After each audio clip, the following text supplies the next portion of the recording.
तब करंट का पढ़ाई सब लोग आने वाले हैं ना करंट पढ़ने, पढ़ लीजिएगा, ये नहीं कि छोड़ छाड़ कीजिएगा, उसका कोई ऑनलाइन क्लास नहीं दिया जाएगा, है ना, एक्स्ट्रा बोझ नहीं, ऑनलाइन क्लास करंट का नहीं मिलेगा,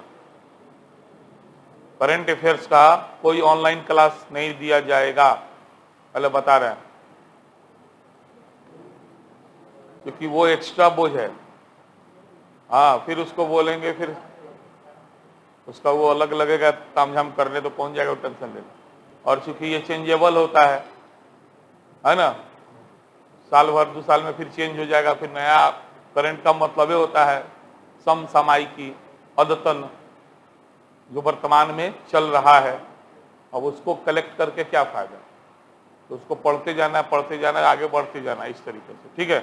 तो इसलिए सब लोग दर्पण आया कि नहीं अभी मार्केट में आ गया है, 15 को बोल रहे हो, लेट हो जाता है, इस बार लेट होगा हमको लग रहा है, 10 से 15 के बीच में आता है ना। हाँ, ऐसे आजकल में आ जाना चाहिए।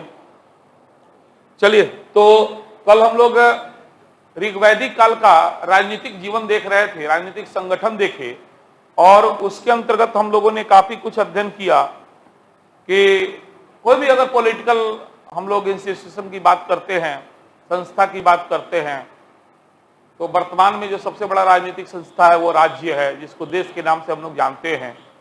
वह देश प्रांतों में, राज्यों में बटा हो सकता भी है, नहीं भी हो सकता है। हाँ, आज के संदर्भ में सोचना है, देखिए हिस्ट्री पढ़िए ना, तो उसको प्रेजेंट से कंपेयर कीजिए, यूपीएससी वाले, और कुछ नहीं करना है आपको, बस खाली प्रेजेंट से कंपेयर करना है, और इस नजरिए से होके पढ़िए कि ठीक है उस समय वो था, आज क्या है। सिंधु घाटी की इतनी विशेषताएं थी, उसमें से आज कौन कौन विशेषता नजर आ रही है। ऋग्वैदिक काल में ये सब होता था, आज उसमें से क्या हो रहा है, क्या नहीं हो रहा है, क्या सुधार हुआ है, इसमें कमी आई है। तो थोड़ा सा माइंड को ब्रॉड करिए, और फिर देखिए यूपीएससी भी आपको आसान लगने लगेगा। यूपीएससी में यही सब नया होता है कि वो पुरानी घटनाओं को नए घटना से जोड़ के सवाल कर देगा। हाँ, तो इस टाइप का अगर आप नजरिया रखते हैं तो आपको देखिएगा क्वेश्चन आसान लगने लगेगा, करंट से जोड़ के, हर चीज को करंट से जोड़ के। मतलब उसका उद्देश्य, सवाल कहीं उद्देश्य होता है कि आपके पास इतना आईक्यू हो कि आप आगे क्या होगा भविष्यवाणी कर दीजिए, इस टाइप हर क्वेश्चन में। ऐसा नहीं, हिस्ट्री में, पॉलिटी में, ज्योग्राफी में, इकोनॉमिक्स में, हर चीज में उसका यही उद्देश्य होता है कि आपका आईक्यू लेवल है, तो वो लोग यूपीएससी निकाल लेते हैं। और जो ट्रेडिशनल टाइप के पढ़ेंगे, बहुत बढ़िया स्टूडेंट है, बीपीएससी निकाल लीजिएगा पहली बार में ही। तो थोड़ा सा आईक्यू लेवल बढ़ाइए, और क्वेश्चन का पैटर्न भी देखिए धीरे धीरे, यहाँ उसका क्या पैटर्न है, तो आपको आसान लगने लगेगा। इतना ही हम इशारा दिए ना, काफी आसान लगेगा, ठीक है। तो ऋग्वैदिक काल का जो राजनीतिक संगठन था, उसकी जो सबसे बड़ी इकाई थी वो जन थी। कौन थी? जन। जन जो है किसमें बटा हुआ था? 20 में। जन किसमें बटा हुआ था? 20 जो है ग्राम में, और गांव में कुल या परिवार के मिलने से बनता था। और हर सांगठनिक स्तर पर उसका एक प्रधान होता था, जिसका काम मुख्य रूप से उस संगठन के देखभाल करना, रक्षा करना, है ना, और युद्ध में राजा का सहयोग देना। लेकिन साथ में यह भी देखने को मिलता है कि ये जन आपस में लड़ा करते थे, इन्हें बताया था कल, तो ये जन आपस में लड़ा करते थे। और सबसे बड़ा लड़ाई जो ऋग्वेद के कौवे मंडल 10वें मंडल में मिलता है, वो लड़ाई है दासरागी युद्ध। कौन युद्ध है? हाँ, यह युद्ध जो है भरत वंश के राजा सुदास और 10 राजाओं के बीच लड़ा गया था। किस नदी के तट पर? इस लड़ाई का मुख्य कारण था कि भरत जो वंश के राजा थे सुदास, वो अपना पुरोहित विश्वामित्र के जगह पर वशिष्ठ को बना लिए थे। इसीलिए विश्वामित्र नाराज होकर 5 आर्य और 5 अनार्य जन को एकत्रित किए, और रावी नदी के तट पर भयानक युद्ध हुआ, जिसमें अंततः जो है भरत वंश की विजय हुई, और उन्हीं के नाम पर इस देश का नाम क्या पड़ा? तो इस तरह से हम आर्यों को देखें कि वो लोग आते हैं, उत्तर पश्चिम सीमा में बसते हैं। जिस एरिया में बसे सब सैंगो प्रदेश था, लेकिन ऐसा नहीं था कि वहां पे पहले से लोग नहीं थे। उन स्थानीय लोगों को दास, दस्यु, राक्षस इस टाइप का कहे, उनसे लड़ाई भी लड़े और जीत भी गए। और जीत का मेन कारण था उनके पास उन्नत किस्म का, है ना, हथियार था, जैसे वो रथ घोड़े का प्रयोग करते थे, है ना, इस टाइप से था, जिसके वजह से यहाँ के जो स्थानीय लोग थे, शायद वो द्रविड़ थे, वो लोग साउथ इंडिया भाग गए, कुछ लोग जंगलों में पहाड़ों में छिप गए और कुछ लोग को पकड़ के दास बना लिया गया, है ना, इस टाइप का देखने को हमको मिलता है। उसके बाद हम लोगों ने देखा कि जो सिस्टम था, उस सिस्टम के अंतर्गत राजा वही बनता था जो शक्ति का स्वामी था, जो जन की सुरक्षा कर सकता था, युद्ध में खुद हिस्सा लेना होता था। ये नहीं है कि आज के तरह कि आप बैठे हुए हैं और ऑर्डर सेना अटैक करो, सेना अटैक कर दिया, हाँ, सेना बेचारा गोली खा रहा है, सेना लड़ाई लड़ रहा है, सेना घायल हो रहा है और सेना विजयी दिलवा दिया तो माला पहना रहे हैं प्रधानमंत्री को। अरे भाई, प्रधानमंत्री को एक दिन जगह ट्राई कर लेना चाहिए, है कि नहीं है? क्या होता है लड़ाई? तो ऐसा नहीं था, पहले था कि भाई प्रधानमंत्री वही बनेगा जो खुद लड़ाई लड़ सकता हो और युद्ध में विजय हासिल करवा सकता हो। लेकिन साथ ही अपने राज्य कार्य में हिस्सा लेने के लिए, सहयोग करने के लिए बहुत तरह के अधिकारियों की भी नियुक्ति करते थे वो लोग, जिसमें 3 प्रमुख अधिकारी का नाम मिलता है, पुरोहित, सेनानी और ग्रामीणी। पुरोहित, सेनानी और ग्रामीणी, है ना, इस तरह का बात देखने को मिलता है। उसके अलावा भी राजा जो था अभी तक वंशानुगत आधार पर चयनित नहीं हुआ था। राजा वंशानुगत आधार पर चयनित नहीं था, जो शक्ति का स्वामी था वो राजा बनता था। अर्थात कि राजा का बेटा ही राजा बने कोई जरूरी नहीं है। उस जन्म में कोई दूसरा शक्तिशाली व्यक्ति निकल जाता था तो वो नेतृत्वकर्ता बन जाता था। और राजा बनेगा कौन, यह तय राजा नहीं करता था, बल्कि एक संस्था करती थी जिसका नाम था समिति, जिसका नाम था। उस जमाने में खासकर ऋग्वैदिक काल में 3 संस्था देखने को मिलता है। कौन कौन? सभा, समिति और विद्वत। सभा जो थी वो मेनली बड़े बड़े लोगों की, मुख्य अधिकारियों की सभा थी। समिति सब लोग आम लोगों की सभा थी।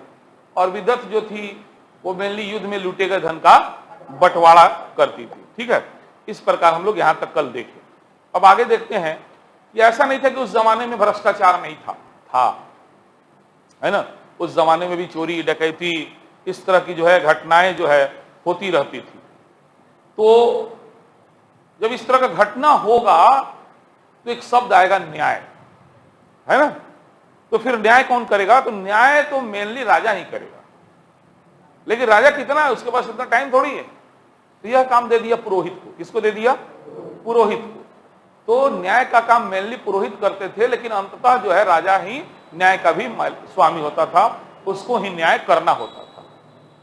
और कुछ नियम देखने को मिलता है उस जमाने में, जैसे कि जो व्यक्ति हत्या करता था उसको हत्या किया है तो हत्या के बदले कीमत चुकानी पड़ती थी। उस कीमत को वैर दे कहा जाता था। वैर माने दुश्मनी। बैरिया रे, गाना सुने? गाना नहीं सुने? बैरिया रे किया क्या कसूर मैंने। अब सुन ले लो, बहुत अच्छा गाना है, सुनिएगा। मैंने दुश्मन मारे का कैसा गलती कोई नहीं। भाई शब्द है, दिमाग में रखना है, कैसे रखिएगा? गाना सुनते हैं, सुन ले, हाँ, गुनगुना लिए। कोई अंडमा मामा सलाह नहीं बुझाई, गाना का है। अब सब बच्चा नाच रहा है। काला नाच रहा है? बस पागल हो गए। हाँ भाई, तू पागल हो ही गया है। पहले के गाना में शब्द होते थे, हिला के रख देता था, सुनिएगा, लगता था तू जो कह दे तो आज की रात चांद निकलेगा नहीं। यहाँ शब्द होते, कल्पना शक्ति देखी। हाँ, आजकल का गाना साला झुकेगा नहीं, अजीब अजीब हो गया। अब समय बदल, लोगों का सोच लेकिन गड़बड़ हो गया है ना, मजा खत्म हो गया है। लोगों का भावना खत्म होते जा रहा है, सीधा बात, भावना खत्म होते जा रहा है। तब यहां से हो रहा है। अब यहां से इंसान के यहाँ पे आया, अब यहाँ जानते हैं कहाँ जाएगा? नीचे जाएगा, सीधे देख लीजिएगा। धीरे धीरे विकास होता है। तो विकास के क्रम में यहां से उठकर यहाँ पर आप आ गए हैं, यानी कि हर चीज में आप अपनी उपयोगिता देख रहे हैं। ये मेरे लायक है, तुरंत तुरंत तुरंत फायदा चाहिए, तुरंत। अब इंतजार करने का कैपेसिटी खत्म होते जा रहा है ना। तो लोगों का कल्पना शक्ति खत्म होते जा रहा है। तो वैर का मतलब होता है दुश्मनी। दे, दुश्मनी के लिए बड़े तो दे, है ना। तो हत्यारे को हत्या के बदले कुछ पैसा देना होता था, उस पैसा को वैर दे कहा जाता था। क्या कहा जाता था? वैरदे। इसके अलावा हत्या के बदले में उसको वैरदे के रूप में उसको 100 गो सिक्का देना पड़ता था। 100 गो सिक्का देना पड़ता था, 100 गो। तो उसको सरदाय कहा जाता था। क्या कहा जाता था? सरदाय। जिसकी हत्या बेचारा का होता था उसको कहा जाता था सरदम। उसको क्या कहा जाता था? सर काट दे हुई, कुछ इस टाइप के कुछ दिमाग में रखना है ना। तो पहले ऐसा नहीं था कि अपराध नहीं थे, अपराध होते थे, चोरी डकैती इस तरह के अपराध थे, यहां तक कि हत्या भी होता था। तो हत्या के बदले हत्यारे को जो क्षतिपूर्ति चुकानी पड़ती थी उसको वैरदे कहा जाता था। जो 100 सिक्के देने पड़ते थे उसको सरदाय कहा जाता था, और जिसकी हत्या होती थी उसको उसके अलावा पुलिस अधिकारी टाइप का भी चर्चा मिलता है सुरक्षा प्रहरी के रूप में। उन पुलिस अधिकारी को देखने को मिलता है उग्र कहा जाता है। उग्र, जीव ग्रीव, जीव ग्रीव, ठीक है ना। ये सब लोग पुलिस अधिकारी थे उस समय के ऋग्वैदिक काल के पुलिस अधिकारी को क्या कहा जाता था? उसके अलावा राजा जो है गुप्तचर भी रखता था। सभी जगह पे अपना गुप्तचर रखता था। उस गुप्तचर को अस्पष्ट कहा जाता था। क्या कहा जाता था? अस्पष्ट, आधा स प श, क्या कहा जाता था? अस्पष्ट कहा जाता था। तो इस तरह से हम लोग राजनीतिक संगठन में राजा का बहुत बड़ा भूमिका देख रहे हैं। लेकिन ओवरऑल आज भी जो है राजा जो है भूमि का मालिक नहीं था, वो पब्लिक का प्रॉपर्टी था। जिसका जो था राजा युद्ध करता था, सुरक्षा करता था, इसलिए उसको टैक्स दिया जाता था सीधा, और उससे राजा अपना खर्चा निकालता था। मतलब राजा फिर मालिक कौन सी का था? तो राजा युद्ध का मालिक था। आज का राजा पूरा राज्य का मालिक है। राज्य माने देश, माने भूमि, भूमि का मालिक है। लेकिन आर्य सभ्यता में शुरुआत में ऋग्वैदिक काल के राजा जो थे वो युद्ध के मालिक थे, भूमि के मालिक नहीं थे, है ना। और वो किसी हद तक तानाशाह नहीं बन सकते थे, क्योंकि तानाशाह बनते तो समिति उनको हटा देता है कि नहीं है। इसीलिए कहते हैं कि आप बताइए संसदीय व्यवस्था लिया कहां से गया है? ब्रिटेन से। बिल्कुल गलत। संसदीय व्यवस्था हम लोग आर्य सभ्यता से लिए हैं। संसदीय व्यवस्था हम लोग कहां से लिए हैं? आर्य सभ्यता से लिए हैं। हम लोगों ने अपने इतिहास को सही तरीका से प्रस्तुत नहीं किया, वरना पूरा विश्व ऋणी हो जाएगा हर चीज में। अरे दुगो संस्था था ना, सभा समिति था कि नहीं था? और ये सभा कौन सी है? राज्यसभा है आज का। विशेष लोगों की सभा क्या है? राज्यसभा। आम लोगों की सभा लोकसभा। तो फिर हम कैसे ब्रिटेन से ले लिए भाई? हम कहां से ब्रिटेन से लिए, है ना। तो ये चीज हम लोग अपने आर्य सभ्यता से लिए हैं। लेकिन अब सरकार ही नहीं मान रहा है तो हम कैसे कह दे भाई?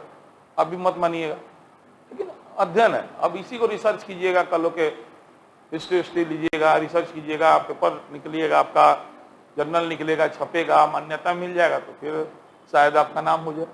इशारा दे रहे हैं। अभी इस पर कोई विचार नहीं होता है, कोई सोचता नहीं है। तो सभा समिति थी जो राजा को कंट्रोल करती थी, तो फिर राजा निरंकुश कैसे हो जाता? तो राजा के निरंकुश होने की संभावना एकदम बिल्कुल नहीं थी। सही पूछा जाए तो ऋग्वैदिक काल स्वर्ण युग था भारत का। आप राजनीतिक रूप से देख ही रहे हैं, अभी सामाजिक रूप से पढ़ाने वाले हैं, आर्थिक रूप से पढ़ाने वाले हैं, धार्मिक रूप से कोई तरह का, किसी तरह का कोई मतभेद वाला बात नहीं मिलेगा, कोई भेदभाव नहीं मिलेगा। तो ऋग्वैदिक काल भारत के लिए स्वर्ण युग था। इसीलिए दयानंद सरस्वती ने नारा दिया था, वेदों की ओर लौटो। उनका मतलब क्या था? वेद से ऋग्वैदिक काल की ओर लौटो। और उस जमाने में नारा दिया जब पूरा दुनिया ब्रिटेन को सब कुछ मानता था, बुद्धिजीवियों का देश, मानवतावादी देश, तरक्की करने वाला देश, औद्योगिक क्रांति वाला देश, ये देश वो देश। तो राजा राममोहन राय जैसे व्यक्ति ने भी कहा, नहीं, अगर भारत में जो भी कमियां हैं, बुराइयां हैं, अगर उसको खत्म करना है तो हमको पश्चिमी संस्कृति को अपनाना होगा, है ना। अंग्रेजी शिक्षा को पढ़ना होगा, क्योंकि जो भी भारतीय शिक्षा पद्धति है उसमें केवल धार्मिक कर्मकांड भरा हुआ है। और हम लोग हिंदी संस्कृत पढ़ के कभी भी अपना बुराई खत्म नहीं कर सकते हैं। अगर हम लोग अपना बुराई खत्म करना चाहते हैं तो उसके लिए हम लोग को अंग्रेजी पढ़ना होगा। और जब अंग्रेजी पढ़ना सीख लेंगे तो हम लोग पढ़ेंगे रूसो को, टॉलस्टॉय को, है ना, जॉन स्टुअर्ट मिल को, वेंथम को, हॉब्स को, लॉक को, तब हम लोग का बुद्धि खुलेगा। दयानंद सरस्वती ने कहा नहीं, बिल्कुल नहीं, भारत में समस्या है, उसका समाधान भारत में ही है। एक बार अपने वेद की ओर लौट के देखो, आप ऋग्वैदिक समाज को देखो, ऋग्वैदिक राजनीतिक संगठन को देखो, और वहां देखो कितनी सुंदर व्यवस्था है। एक टकराहट चला स्वदेशी बनाम विदेशीकरण में, तो राजा राम मोहन राय पश्चिमीकरण के समर्थक थे, है ना, और उस पश्चिमीकरण की पद्धति को अपना करके भारत में जो भी जाति प्रथा था, स्त्रियों के प्रति जो भेदभाव था, है ना, उन सब को कमी को दूर करना राजा राम मोहन राय चाहते थे। लेकिन उसके लिए वो रास्ता जो अपनाया, वो रास्ता क्या था? पश्चिमी संस्कृति को अपनाना होगा। लेकिन दयानंद सरस्वती ने कहा बिल्कुल नहीं अपनाना होगा, हम लोग भारतीय संस्कृति को ही अपना करके इस समस्या से मुक्ति पा सकते हैं। मुख्य परीक्षा यूपीएससी में अनगिनत बार सवाल पूछा हुआ है, वेदों की ओर लौटो, टिप्पणी करे। जो भी हम बात बता रहे हैं बहुत दूर तक का बात बता रहे हैं, भले अभी आपको हजम नहीं हो रहा हो, एक समय आएगा अच्छा सर बताए थे, बोले थे, है ना, इस टाइप का बात हम आपको बता रहे हैं। ठीक है, चलिए भरिए तो पहले इतना। कानूनों की कोई विधिवत व्यवस्था नहीं थी, फिर भी न्याय व्यवस्था के प्रमुख पदाधिकारी जो थे वो राजा और पुरोहित, राजा और पुरोहित होते थे। न्याय का उद्देश्य सुधारात्मक और आदर्शात्मक था। परंपरागत रिवाजों को ही कानून मान लिया जाता था और उसी के आधार पर न्याय भी किया जाता था।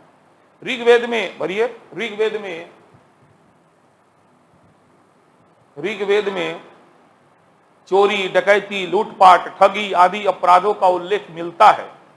हत्या करने वाले को उसका मूल्य क्षतिपूर्ति के रूप में चुकाना पड़ता था, जिसे क्या कहा जाता था? वैर दे।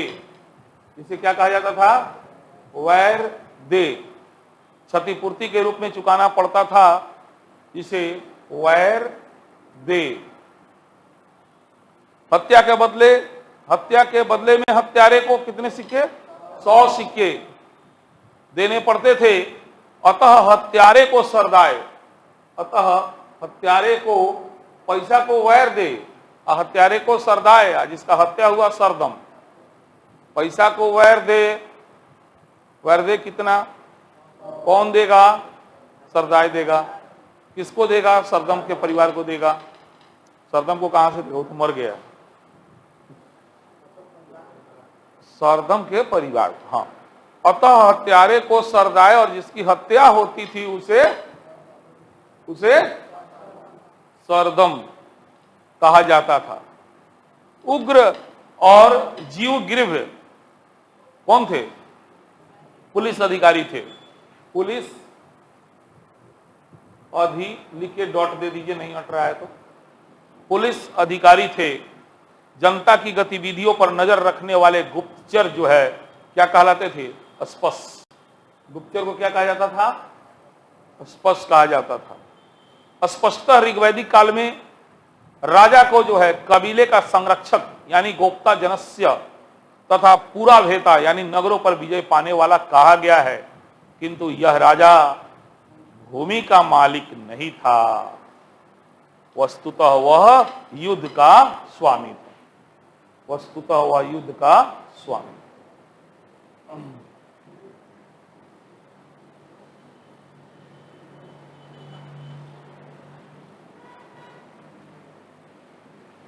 कल का वीडियो कोई देखे हैं? अभी नहीं गया? परसों का देखे हैं? आवाज सही है? हाँ, कोनो घबरा गए लोग, घबरा गए हुई कोनो में ऐसा हो सका तो देखत रहे, चेक करत रहे। वाटर मार्क आ गया है ना उस पर, लॉजिटेक का, है ना? ठीक है।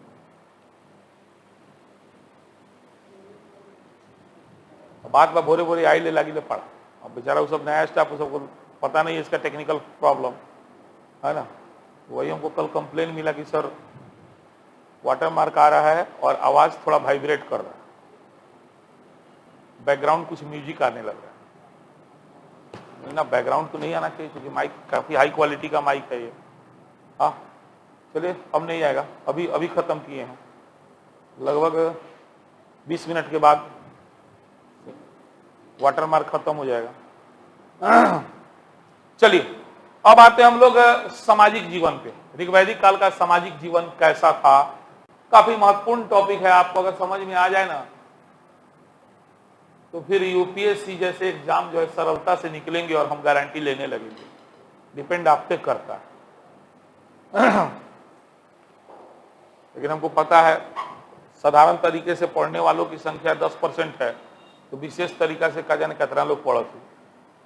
कम से कम साधारण तरीका से पढ़िए, नौकरी वोकरी मिल जाए और मन में दृढ़ इच्छा शक्ति है तो थोड़ा सा जो इशारा देते हैं उसी आधार पे काम करते रहिएगा।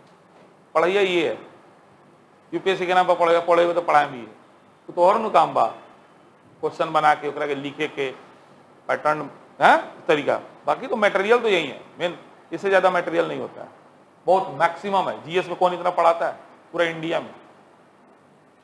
उन्होंने कहा पाखान सर के नोट्स देख रही तो 2-4 दिन पहले दुकान पर खतनी पातर के नोट्स का प्राचीन भारत के, पूरा प्राचीन भारत के को पना रहे 42 को कि 52 को पेजे रहे। उन्होंने कहा 2 टॉपिक को मिला के खत्म हो जाए। अब बताओ और नहीं हमें मैंने क्या कहे उस नोट्स का, उसे तो बढ़िया लूसेंट बा हो जाता। किस्मत वाला है बेचारा, चल गया। आप लोग का प्यार इतना मिल गया कि बस। बट ऐसा नहीं, हमको नहीं लगता उसका पढ़ाने से बहुत नौकरी मिलता होगा। कितना पढ़ेला के बाद तो ये हाल बा। तो नोट्स देखे इसे बाजार में बिका रहा था जेरॉक्स वाला, नहीं वहीं गए तो पान उन खाने तो नजर पड़ा तो देखें कहीं, चलो इसी बहाने देख लिया जाए। तो नहीं हमारा लड़का पढ़ा दी उनकर, हमारा अगर बढ़िया सीरियस लड़का मिल जाए तो आराम से पढ़ाए, है ना। फिर दुनिया है, बातों बनाने वालों का पेट चलता है। यहाँ पे भारत है, भारत में तो सब तरह के लोग का पेट चल जाता है। लेकिन जिस लेवल पर आप लोग ले जाकर के स्थापित किए हैं, मुझे नहीं लगता है शायद ये शिक्षा व्यवस्था के साथ एक सामंजस्य वाला न्याय किए हैं आप लोग। बढ़िया बढ़िया टीचर साइड में है और इस टाइप का। चलिए कोई बात नहीं। चलिए सामाजिक जीवन का मतलब कि ऋग्वैदिक काल का सामाजिक जीवन कैसा था। तो हम लोग राजनीतिक संगठन में ही देखें कि राजनीतिक रूप से जो सबसे छोटा इकाई था वो था परिवार। क्या था? परिवार या कुल, परिवार या कुल बोलते थे। तो सामाजिक जीवन की शुरुआत जो होती है वो परिवार से होती है और उस परिवार का मुखिया बाप होता था या बड़ा भाई होता था।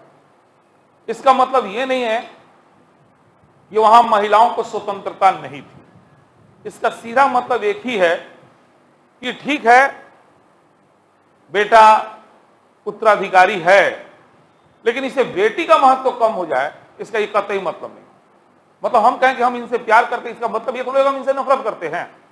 अब जबरदस्ती क्या निकाल रहे हैं? मेरा बात समझने का कोशिश कीजिए कि परिवार का मालिक या मुखिया बनता था या तो पिता होते थे या बड़ा बेटा होता था। अब इससे आप निष्कर्ष निकाल लिए कि महिलाओं का स्थिति खराब होगा? नहीं, महिलाओं को भी वो सारी स्वतंत्रताएं थी जो पुत्र को था, यानी पुत्री को भी वो सारा आजादी था, वो सब कुछ। अंतर था ही नहीं, दिमाग में ये बात था ही नहीं बेटा बेटी में फर्क होता है। सीधा बात हम कह रहे हैं और इस लेवल पे जाके सोचिए आप कि कोई फर्क ही नहीं है। कोई फर्क भी होता है इस तरह का कोई बात नहीं होता था। लेकिन एक छोटी मोटी परंपरा शुरू हो गई थी कि हाँ बाप मरेगा तो बेटा आग देगा, हाँ बेटी शादी करके पति के साथ चली जाती है जाए तो फिर उस परिवार का जो वंश परंपरा चलता है वो पुत्र के वजह से चलता है, पुत्री की वजह से नहीं चलता है। तो इससे कोई फर्क नहीं था। लेकिन बाद में इसको लोग हाईलाइट ले लिया कि बेटा ही सब कुछ है। लोग कह देता है जिसको खाली बेटी है उसके बाप को लोग कह देता है तुरंत आगे देवे वाला कोनो नहीं थे, उसको अपमानित कर देता है लोग कि तुरंत आगे देवे वाला कोनो नहीं। तो वही हुआ, अपने बिहार से ही शुरुआत हो गया और बिहार में ही प्रथा है बहुत ज्यादा। लड़की बेटी, बेटा नहीं था, बेटी लगी। हाजीपुर में घटना, बेटी लगी आगे देने। भाई क्यों नहीं देंगे हम? कहां लिखा है? लिखा है नहीं मानते हैं ना। मैंने बेटा इसलिए चाहिए कि बाप मरे तो आगे दे।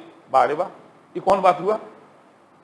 हाँ, बेटा इसलिए चाहिए कि आपका नाम जिंदा रहे, यानी बेटी को मार दो, बेटा को पैदा करो खाली। तो इस तरह का सोच नहीं था ऋग्वैदिक काल में, स्वर्ण युग था। पहले ही बोले हम आपको है ना। बेटा बेटी में कोई फर्क नहीं था। मतलब यह समझिए, अब इसको विस्तारित करते हैं कि यज्ञ में बिना पत्नी के यज्ञ सफल ही नहीं माना जाता था। अगर पुरुष बैठा है तो उसकी पत्नी जब तक नहीं बैठेगी तब तक उसका यज्ञ क्या होगा, वो सफल होता ही नहीं था। विवाह संस्था की स्थापना हो चुकी थी, विवाह होता था, लेकिन विवाह का उद्देश्य, मुख्य उद्देश्य था संतान उत्पत्ति करना, इस दुनिया को चलाने के लिए, है कि नहीं। इस तरह का था। पत्नी को अर्धांगिनी कहा गया है इसी समय से, आधा अंग है, यानी उसके बिना जीवन संभव ही नहीं है ना। अर्धांगिनी मतलब क्या हुआ, आधा अंग। अब आधा अंग लेके आप कहां घूमिएगा, तो अर्धांगिनी का दर्जा प्राप्त था, इस टाइप का बात था। यानी कि वह अपने पति के साथ जो है यज्ञ कार्य में हिस्सा लेती थी। बाल विवाह, सती प्रथा जैसा कोई प्रथा नहीं था ऋग वैदिक काल में, लेकिन उत्तर वैदिक काल तक आते आते सब कुछ बदल जाएगा, पूरा पलट जाएगा, है ना। और बताइए, बाल विवाह नहीं होते थे, सती प्रथा नहीं थी, होता क्या था, विधवा पुनर्विवाह होता था, विधवा विवाह होता था। कुछ लोग एक के जगह 4 पत्नी रखते थे, औरतों को भी आजादी था, एक के जगह 4 पति रखे, बहुपति प्रथा थी। बहुपत्नी प्रथा था तो बहुपति प्रथा भी था। लड़का अपने पसंद की लड़की से शादी कर सकता था, तो लड़की भी अपने पसंद के लड़का का शादी करती थी। स्वयं वर होता था, स्वयं अपना वर चुनो। शिक्षा पर दोनों का बराबर अधिकार था। नियोग प्रथा थी, सबसे बड़ा बात। नियोग प्रथा क्या होता है, तो चूंकि शादी का उद्देश्य ही होता है संतान उत्पत्ति करना, मेन उद्देश्य शादी का क्या है, संतान उत्पत्ति करना। अगर पति इस कार्य में सक्षम नहीं है तो देवर के साथ अपने जो शारीरिक संबंध बनाया जाता था उसी को कहा जाता था नियोग प्रथा। क्या कहा जाता था, नियोग प्रथा। क्या है, तो संतानहीनता की स्थिति में पत्नियां जो है अपने देवर के साथ जो रिलेशन बनाती थी संतान उत्पत्ति के लिए, इसी प्रथा को क्या कहते हैं, नियोग प्रथा। तो ऋग्वैदिक काल में नियोग प्रथा देखने को मिलता है। शिक्षा पर स्त्री पुरुष को एकदम बराबर अधिकार था, कोई भेदभाव नहीं था। और एक से एक महान विद्वान महिलाओं का नाम मिलता है ऋग्वैदिक काल में, अपाला, घोषा, विश्वश्रा, है ना कि ना, लोपामुद्रा। ये वैदिक मंत्रों के रचनाकार हैं ये महिलाएं, है ना। तो गजब का एक आपको गोल्डन पीरियड खासकर महिलाओं के स्थिति को देखने को मिलता है। उसके बाद आते हैं कि चूंकि आर्य लोग भारत में आए तो युद्ध के द्वारा अपने आप को स्थापित किए, तो इस युद्ध क्रम में जो व्यक्ति युद्ध में हिस्सा लिया उसको क्षत्र कहा गया। क्या कहा गया, क्षत्र। जो युद्ध को सफल बनाने के लिए, युद्ध में विजय प्राप्त कराने के लिए यज्ञ करता था उसको ब्रह्मा कहा गया। क्या कहा गया, ब्रह्मा। और बाकी जो लोग थे उनको विष कहा गया। बाकी लोगों को क्या कहा गया, विष कहा गया।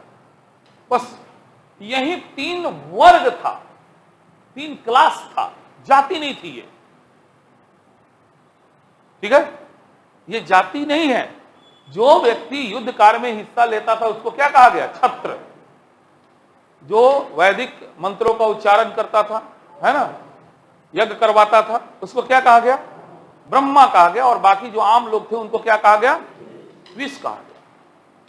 लेकिन जब आर्य लोग अस्थायी रूप से बस गए और यहां से जो मूल निवासी को भगाए थे और कुछ लोगों को पकड़कर दास बनाए थे, उनको वो लोग शूद्र कहा। ये जुटा, खूब ध्यान से समझिए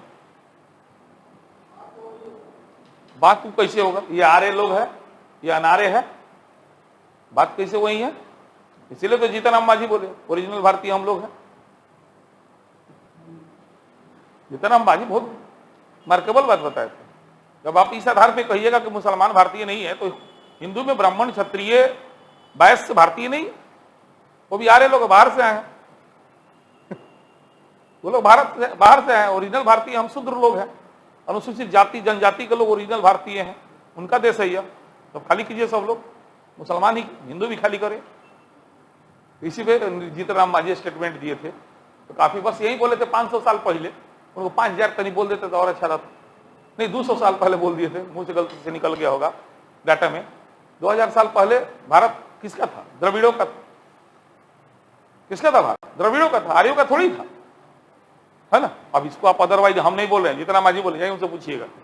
हाँ, हम पढ़ा रहे हैं, हाँ पढ़ा रहे हैं, तो ये बता रहे हैं कि आर्य लोग अपने को 3 वर्ग में बांट लिए थे। कौन कौन? क्षत्र, ब्रह्मा और विष। ऋग्वेद में ही एक जगह आपको देखने को मिलता है कि यहां पर जो है क्या नाम है, 1 मिनट,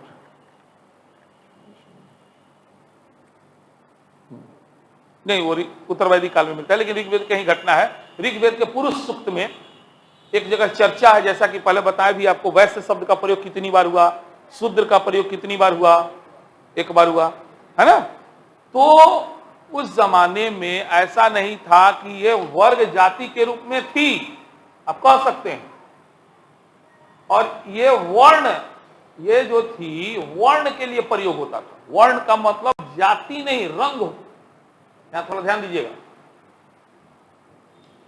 वर्ण जिसको हम लोग जाति समझते हैं, वो जाति के अर्थ में वर्ण का प्रयोग होता ही नहीं था। वर्ण का प्रयोग कलर के रूप में होता था, क्योंकि आर्य लोग अपने आप को गोरा समझते थे और अनार्य को काला कहते थे, है ना। तो गौर वर्ण के लोग आर्य लोग थे, गोरे चमड़ी वाले आर्य लोग, और काले चमड़ी वाले भारतीय लोग। तो ये जो थे ये काले चमड़ी वाले थे, शूद्र लोग, जो भारतीय थे, ओरिजिनल यहाँ के मूल निवासी थे, और ये लोग गौर वर्ण के थे। इस अर्थ में वर्ण का प्रयोग हुआ, तो कुछ इतिहासकार इसको जाति प्रथा से जोड़ ली। तो नहीं, जाति के रूप में वर्ण का प्रयोग नहीं हुआ। वर्ण का प्रयोग किस रूप में हुआ है? रंग के लिए। किस रूप में हुआ है? और इस रंग का क्या मतलब है कि गोरा, आर्य लोग अपने आप को गोरा समझे और यहाँ के लोगों को काला, है ना। तो इस अर्थ में प्रयोग हुआ है। क्लियर हुआ? अब ध्यान दीजिए, तो इस तरह से ये जाति थी, लेकिन जाति जन्म पे आधारित ना होकर किस पर आधारित थी? कर्म पर आधारित थी। जाति थी, लेकिन यह जाति कर्म पर आधारित थी। और एक ही परिवार में क्षत्र भी हो सकते थे, ब्रह्मा भी हो सकते थे, विष भी हो सकते थे। हो सकता है कि बेटा क्षत्रिय हो, छत्र से ही बना क्षत्रिय, ब्रह्मा से बना ब्राह्मण, और विष वैश्य से बना, और शूद्र शूद्र रह गया। ठीक है। तो परिवार का कोई व्यक्ति जो युद्ध कार्य में, देश की सुरक्षा में संलग्न था, वो क्षत्रिय था। मान ले पिताजी जो थे यज्ञ कराते थे, पुरोहित थे, माता जो थी वो घरेलू सामान का उत्पादन वगैरह में हिस्सा लेती थी। तो मान लिया वो आपको विष हो गई या वैश्य हो गई, और कुछ लोग सेवा करते थे, वो शूद्र हो गए। तो एक ही परिवार में चारों जात के लोग दिखाई दे रहा है। यह किस काल का दिन है? ऋग्वैदिक काल। पूछता है एग्जाम में, यह वह काल था जिस समय एक ही परिवार में हर जाति का लोग मिल जाता था, हर जाति का लोग। मतलब हम पढ़ा रहे हैं थोड़ा देर के लिए, तो हम ब्रह्मा हो गए, ब्राह्मण हो गए, मेरा भाई देश की सेवा कर रहा है, क्षत्रिय हो गया, पिताजी व्यापार कर रहे हैं, वैश्य हो, माताजी बेचारी सेवा कर रही है, पत्नी सेवा कर रही है, शूद्र हो गई। मान लिया, हाँ, इस टाइप से। तो जाति प्रथा थी, लेकिन वो जन्म पर आधारित ना होकर कर्म पर आधारित। तो इस रूप में आपको ये सामाजिक संरचना देखने को मिल रहा है। चलिए बढ़ते चलिए, कुछ छूटा होगा तो बताते चलेंगे फिर। सामाजिक जीवन, ऋग्वैदिक समाज का आधार परिवार था। ऋग्वैदिक समाज का आधार परिवार था। परिवार पितृसत्तात्मक होता था, जिसमें पिता अथवा बड़ा भाई परिवार का स्वामी होता था। पिता अथवा बड़ा भाई परिवार का स्वामी होता था। परिवार को कुल भी कहा जाता था, कुल भी कहा जाता था, यद्यपि ऋग्वेद में कुल शब्द का प्रयोग नहीं हुआ है। संयुक्त परिवार की प्रथा थी, जिसमें माता पिता भाई बहन पुत्र पुत्री आदि सम्मिलित रूप से रहते थे। समाज जो था पितृसत्तात्मक था, वही पुत्र मालिक होता था, इसीलिए पितृसत्तात्मक कह सकते हैं। लेकिन इसका यह मतलब नहीं कि महिलाओं के साथ अत्याचार होता था, बिल्कुल नहीं। किंतु नारियों को भी, स्त्रियों को भी पर्याप्त स्वतंत्रताएं थी। भरिए, नारियों को भी पर्याप्त स्वतंत्रताएं थी। वे यज्ञ में, वे भरिएगा, यज्ञ में कौमा सभा एवं समिति, सभा एवं समितियों कर दीजिए, सभा एवं समितियों की कार्रवाइयों में भाग लेती थी। यज्ञ में सभा एवं समितियों की कार्रवाइयों में भाग लेती थी। विवाह संस्था की स्थापना हो चुकी थी। सामान्यतः विवाह का मुख्य उद्देश्य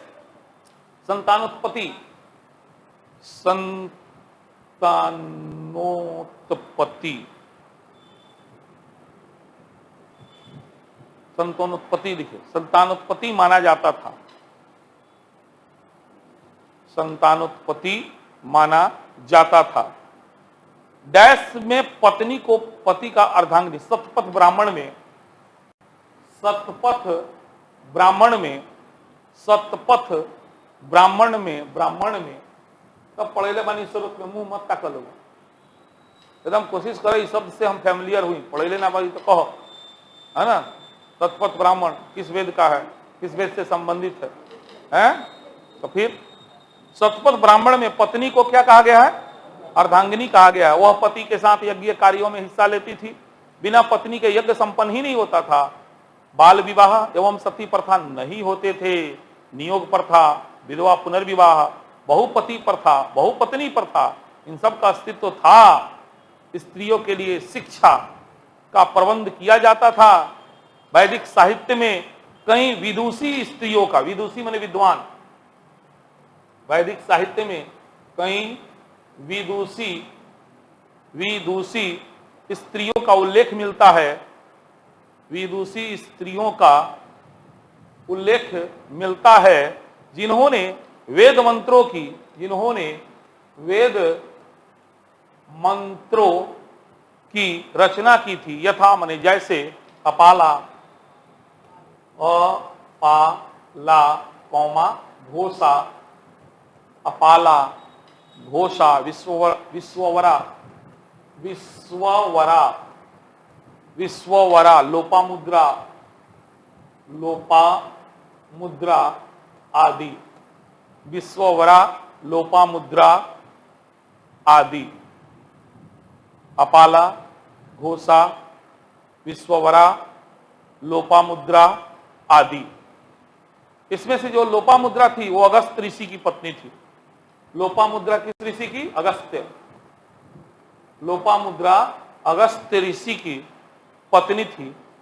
विवाह में कन्या अपना मत दे सकती थी, विचार दे सकती थी, और कभी कभी अपने पतियों का चुनाव तो वह स्वयं करती थी। किंतु भाई बहन, पिता पुत्री के बीच विवाह वर्जित था। अंतरजातीय विवाह होते थे, लेकिन मुख्य रूप से यहां इसी चीजों को समझाना भूल गए बताने उस समय। ये जो जात बताए हैं, क्षत्र, ब्रह्मा और विष, ये लोग आपस में शादी कर लेता था, लेकिन शूद्र के साथ नहीं करता था। पिता पुत्री, भाई बहन, आर्य अनार्यों के साथ शादी विवाह का संबंध नहीं होता। हाँ तो कहां थे हम लोग? हाँ, भाई बहन, पिता पुत्री में विवाह वर्जित था। अंतरजातीय विवाह होते थे, किंतु आर्य वर्ण का दास वर्ण के साथ, आर्य वर्ण का दास वर्ण के साथ विवाह निषिद्ध था। दास वर्ण के साथ। और सबसे सुखद बात, अच्छा बात, लड़का लोग के लिए फेवरेट बात, दहेज प्रथा थी, दहेज दिया जाता था, है ना। और उस दहेज को वहतु कहा जाता है। वहतु क्या कहा जाता था? वहतु। कन्या के विदाई के समय जो उपहार दिए जाते थे उसको क्या कहा जाता था? वहतु। हाँ, तो कन्या की विदाई के समय उपहार एवं द्रव्य दिए जाते थे, जिसे वहतु कहते थे। वहतु। चूंकि वैदिक काल पितृसत्तात्मक था, अतः पुत्रों की चाह होना स्वाभाविक था। पितृसत्तात्मक था तो बेटा सब कोई चाहता था। इसका यह मतलब नहीं कि बेटी कोई नहीं चाहता था। हम पहले नहीं बोले, मैंने मेरे मुंह से निकल हम इनसे प्यार करते हैं, तो इसका मतलब ये नहीं आप निकल क्यों रहे कि सर बोले इनसे उसे नफरत करते हैं। ये कौन बात हुआ रे भाई, है ना। तो पुत्रों के प्रति चाह का कारण था कि परिवार पितृसत्तात्मक था। अब परिवार पितृसत्तात्मक था और बेटा मुखाग्नि देता था, तो पुत्रों के प्रति चाह थी। यानी बेटा का जन्म खुशी का विषय था, बेटी का जन्म दुख का विषय नहीं था। ऐसे बोलना है आपको। बेटा का जन्म खुशी का विषय था, बेटी का जन्म दुख का विषय। हाँ, इस टाइप से सोचना है आपको, ठीक है। तभी न्याय कर पाइएगा। तो पुत्रों की चाह होना स्वाभाविक था। क्यों? क्योंकि पुत्र ही पिता के अंत्येष्टि संस्कार संपन्न कर सकता था और उसी से वंश परंपरा चलती थी। स्पष्टतः पुत्रों का जन्म हर्ष का विषय था, उसी का विषय था, जबकि कन्या का जन्म ना तो हर्ष और ना ही विषाद का विषय था। निसंतान व्यक्ति जिसको बाल बच्चा नहीं होता था उसको लोग समाज में घृणा की नजर से देखते थे। आज भी गांव में देखते हैं, बिया भैला के साल भर नहीं पूछे लगे का भैल है नो, अरे आप फैमिली प्लानिंग कर रहे हैं और गांव के लोग को टेंशन धैले है। कहते ना गांव के बुढ़िया सन घर में घुसी सन, अब माई चाची काकी से का कोनो दिक्कत बा का पोटत ओटत नहीं पंजब। तो ये परंपरा है, ये आप लोग मैच्योर्ड है, एकदम बतीसी दिखा रहे हैं, लग रहा है कोई बहुत बड़ा बात बोल दी। मानसिकता को थोड़ा डेवलप कीजिए। ये परंपरा जो गांव में देखने को मिलती वो ऐसे नहीं मिलती है, ये सदियों से चली आ रही है। जिस इंसान को बाल बच्चा नहीं होता था लोग उसको समाज में अच्छे नजर से नहीं देखता था। हाँ, तो संतानहीनता की स्थिति में निसंतान व्यक्ति समाज में घृणा की दृष्टि से देखे जाते थे। संतानहीनता की स्थिति में स्त्रियां अपने देवर के साथ यौन संबंध स्थापित करती थी, जिसे क्या कहते थे? नियोग प्रथा, जिसे नियोग प्रथा। चलिए आज के लिए बहुत हो गया। बहुत प्रेम से, सरल तरीके से और हंसा खेला के आप लोग को समझा रहे हैं, पढ़ा रहे हैं, बता रहे हैं। पढ़िए, हम तो कहते हैं ना कि और जगह कहीं मौका मिल रहा है जरूर पढ़िए, देखिए और 100% विश्वास के साथ हमसे जुड़िए कि सर लंगे पढ़ लेम, दुनिया के कोनो मास्टर कुछो पढ़ा दी तो उससे हमारे कमजोर ज्ञान ना रहे। अब पढ़िए, बने इंडिया का टॉप जो टीचर है मणिकांत सर है, हिस्ट्री के विद्वान, हमारे गुरुजी वाईडी मिश्रा हैं, आप उनका भी लेक्चर सुनिए। ऐसे उनके चेला है तो आपको मजा आएगा उनको भी सुनने में, है ना। लेकिन कोई से कम नहीं नजर आएगा। जैसे कैसे हम गुरु हैं, गुरुए रह गए बहुत चेला हमारे चीनी हो जाला, तो वो लोग भी यही सोचता होगा चलवा हमारे चीनी हो गल बा। लेकिन दिखावा में नहीं फंसी। एक बात ध्यान रखिएगा, मतलब क्या बोलते हैं, लहरों के साथ तो सब बहिए जाता है, आप मत बहिए। आप जांचिए, परखिए, आपके हित में है तो काम कीजिए, और नहीं हित में है तो ये मत समझिए सब जा रहा है तो अच्छे होगा। कुछ हल्ला उठ गया, हाँ सोना मिला है, भाग भाग भाग गए, पता चला सब कोयला के पीछे पड़ा हुआ है ना। तो वो अंधकार युग नहीं है आप, है ना, ये अंधकार युग नहीं। आपके पास ब्रेन है, आप अपने ब्रेन का प्रयोग कीजिए और खूब बढ़िया समझिए, विश्वास कीजिए और जम के मेहनत कीजिए। खूब पढ़िए, क्वेश्चन बैंक से क्वेश्चन बनाइए, जहाँ प्रॉब्लम हो रहा है आइए मिलिए, पूछिए। हाँ, ये ना कि 10-10 को मटेरियल इकट्ठा कर लिए हैं, है ना, यूट्यूब पर एक अलगे पढ़ रहे हैं, ऑनलाइन एक अलगे ले लिए हैं, सर लंगे को अलगे आ रहे हैं, अब परीक्षा हो रहा है तो नंबर आ रहा है 4 गो 5 गो 8 गो, तो फिर का फायदा बा पढ़ला कम। सीधा बात कहता नहीं, मैंने इतना पढ़ते बाड़ा तो नंबर काहे ना होता। हम मानते नहीं बहुत विद्वान लोग से पढ़ता लोग, तो भाई हमारा तो नंबर से मतलब बा, कहाँ से पढ़ के लिए लोग उससे हमारा मतलब नहीं। तो इसलिए नंबर नहीं आ रहा है क्योंकि आप किसी को भी अच्छे तरीका से नहीं पढ़ पा रहे। सीधा बात, आंख बंद करके किसी एक पे भी विश्वास कर लीजिएगा तो भी आपका स्थिति वर्तमान से जरूर बेहतर हो जाएगा। हम किसी का बुराई नहीं कर रहे, लेकिन जिसको पकड़िए उसके साथ कंप्लीटली जुड़ जाइए और कोशिश कीजिए कि पूरा सिलेबस हम उससे पढ़े।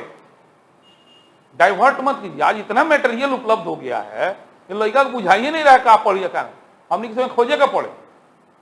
आज तो टीचर से लेके, मंगनी के टीचर से लेके, पैसा वाला टीचर तो बहुत दूर के बात होगा, मंगनी में इतना मटेरियल है, लड़का डाइवर्ट हो रहा है, देख रहे कुछ ना पढ़ पा रहा है, पता जा रहा है यूट्यूब पर वैदिक काल पढ़े, अब वैदिक खोजते खोजते कहीं और घुस जाता हूँ, पता बा बहुत बा पढ़ल जाए धीरे धीरे, छोड़ पहले कोनो इंटरटेनमेंट की दुनिया में घुस जा रहा है। हाँ, रील देखे लगा था, अब बहुत तो बनावे लगा था।